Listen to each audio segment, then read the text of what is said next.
El retrato oval. Edgar Allan Poe.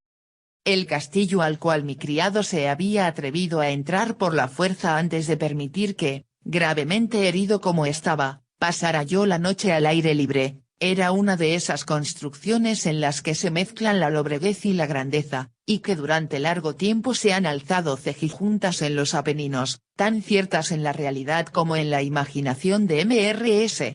Radcliffe. Según toda apariencia, el castillo había sido recién abandonado, aunque temporariamente. Nos instalamos en uno de los aposentos más pequeños y menos suntuosos. Hallábase en una apartada torre del edificio, sus decoraciones eran ricas, pero ajadas y viejas.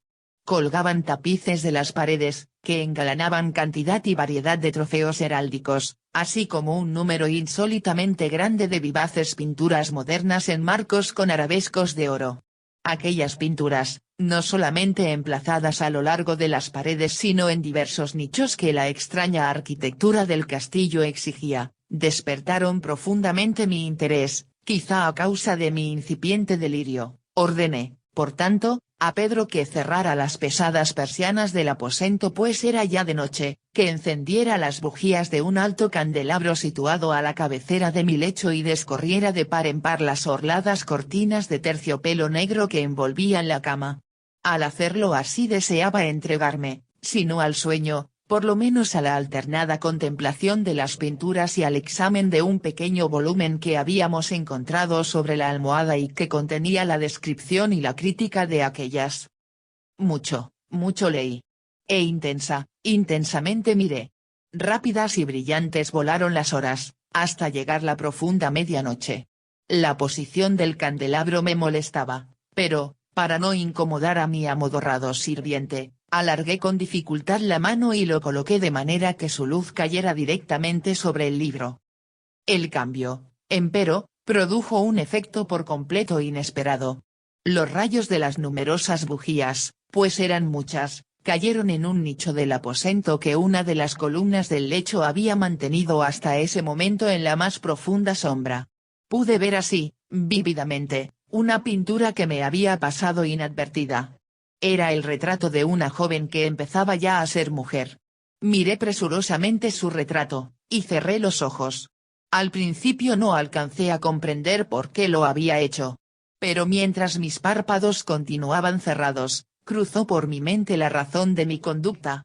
Era un movimiento impulsivo a fin de ganar tiempo para pensar, para asegurarme de que mi visión no me había engañado, para calmar y someter mi fantasía antes de otra contemplación más serena y más segura.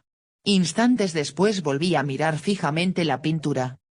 Ya no podía ni quería dudar de que estaba viendo bien, puesto que el primer destello de las bujías sobre aquella tela había disipado la soñolienta modorra que pesaba sobre mis sentidos, devolviéndome al punto a la vigilia.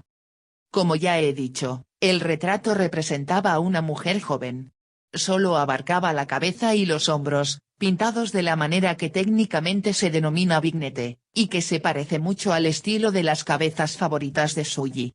Los brazos, el seno y hasta los extremos del radiante cabello se mezclaban imperceptiblemente en la vaga pero profunda sombra que formaba el fondo del retrato. El marco era oval, ricamente dorado y afiligranado en estilo morisco. Como objeto de arte, nada podía ser más admirable que aquella pintura. Pero lo que me había emocionado de manera tan súbita y vehemente no era la ejecución de la obra, ni la inmortal belleza del retrato. Menos aún cabía pensar que mi fantasía, arrancada de su semisueño, hubiera confundido aquella cabeza con la de una persona viviente. Inmediatamente vi que las peculiaridades del diseño, de la vignette y del marco tenían que haber repelido semejante idea, impidiendo incluso que persistiera un solo instante. Pensando intensamente en todo eso, quedéme tal vez una hora, a media sentado, a media reclinado, con los ojos fijos en el retrato. Por fin, satisfecho del verdadero secreto de su efecto, me dejé caer hacia atrás en el lecho.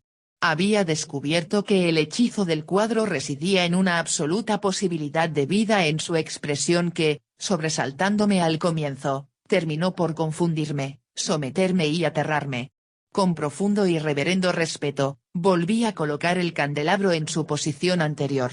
Alejada así de mi vista la causa de mi honda agitación, busqué vivamente el volumen que se ocupaba de las pinturas y su historia. Abriéndolo en el número que designaba al retrato oval, leí en él las vagas y extrañas palabras que siguen. Era una virgen de singular hermosura, y tan encantadora como alegre. Aciaga la hora en que vio, llamó y desposó al pintor. Él, apasionado, estudioso, austero, tenía ya una prometida en el arte, ella, una virgen de sin igual hermosura y tan encantadora como alegre, toda luz y sonrisas, y traviesa como un cervatillo, amándolo y mimándolo, y odiando tan solo al arte, que era su rival, temiendo tan solo la paleta, los pinceles y los restantes enojosos instrumentos que la privaban de la contemplación de su amante. Así, para la dama, cosa terrible fue oír hablar al pintor de su deseo de retratarla. Pero era humilde y obediente, y durante muchas semanas posó dócilmente en el oscuro y elevado aposento de la torre, donde solo desde lo alto caía la luz sobre la pálida tela. Mas él, el pintor, gloriábase de su trabajo, que avanzaba hora a hora y día a día. Y era un hombre apasionado, violento y taciturno, que se perdía en sus ensueños, tanto, que no quería ver cómo esa luz que entraba lívida, en la torre solitaria, marchitaba la salud y la vivacidad de su esposa, que se consumía a la vista de todos, salvo de la suya. Mas ella seguía sonriendo, sin exhalar queja alguna, pues veía que el pintor, cuya nombradía era alta, trabajaba con un placer fervoroso y ardiente, bregando noche y día para pintar a aquella que tanto le amaba y que, sin embargo, seguía cada vez más desanimada y débil. Y, en verdad, algunos que contemplaban el retrato hablaban en voz baja de su parecido como de una asombrosa maravilla, y una prueba tanto de la excelencia del artista como de su profundo amor por aquella a quien representaba de manera tan insuperable.